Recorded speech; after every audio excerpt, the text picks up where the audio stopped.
এই যে এইখানটা একটা পাহাড়ের মতো ফিল আছে, এই পাহাড়ি রাস্তার মতো লাগতেছে।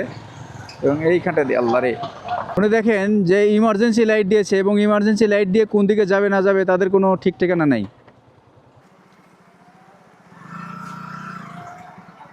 ভাইজান, আপনারা তো ইমার্জেন্সি লাইটটা দিয়ে আসতেছেন, তো কোন দিকে যাব না যাবো এটা তো বুঝতে পারলাম না। এই দেখে একটু দেখেন, কারণ পিছনে তো গাড়ি থাকে। ওকে, বলেন বলেন। হ্যাঁ হ্যাঁ, কিন্তু আপনারা একটু দেখে চলেন, ঠিক আছে? ওকে।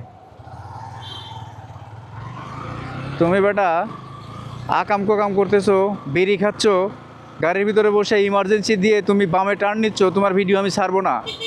এটা দেখেন যে মানুষ কতটুকু মানে ইরেসপন্সিবল হলে এই কাজটা করে। আমি যখন বলেছি তারপরেও কিন্তু ওনার যে ইমার্জেন্সি লাইটটা ছিল তখনও কিন্তু জ্বলতেছিল, আপনারা কিন্তু দেখছেন এই জিনিসটা। এখন বলেন যে এই জিনিসটা বা এই ভিডিওটা আমার ছাড়া ঠিক হবে কি ঠিক হবে না? কারণ এদের মতো ইরেসপন্সিবল লোকজনের কারণেই রাস্তাঘাটে অনেক বেশি সমস্যা হয়। এই যে এইখানটা একটা পাহাড়ের মতো ফিল আছে, এই পাহাড়ি রাস্তার মতো লাগতেছে। এবং এইখানটা দিয়ে আল্লাহ রে,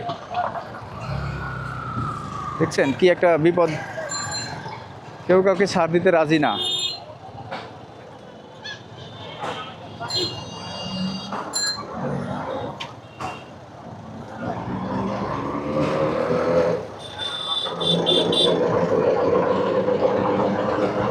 এবং এইখানটা দিয়ে এই সোজা সোজা যেভাবে আমি দেখাচ্ছি সেভাবে যাবেন। পিছনে হচ্ছে উত্তরা আবদুল্লাপুর।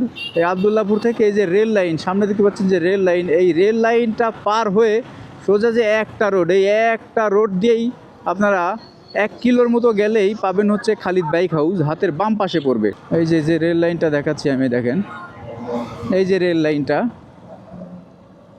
এটাই হচ্ছে রেল লাইন।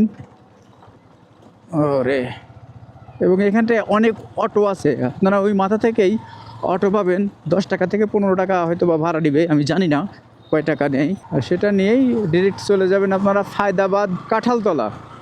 কাঁঠালতলা যে আশা বেকারি, ওই আশা বেকারির সামনেই নেমে যাবেন। নেমেই হাতের বাম পাশে দেখতে পাবেন যে খালেদ বাইক হাউস। অটো আর অটো, দেখেন একটা রাস্তা পুরাটা ব্লক করে রাখছে অটো। এই অটোর কারণেই অনেক বেশি সমস্যা এই রাস্তায়। যাই হোক, সবাই ভালো থাকবেন আর কমেন্ট করবেন যে ওই লোকটার আসলে ভালো কাজ করেছে নাকি ভুল কাজ করেছে।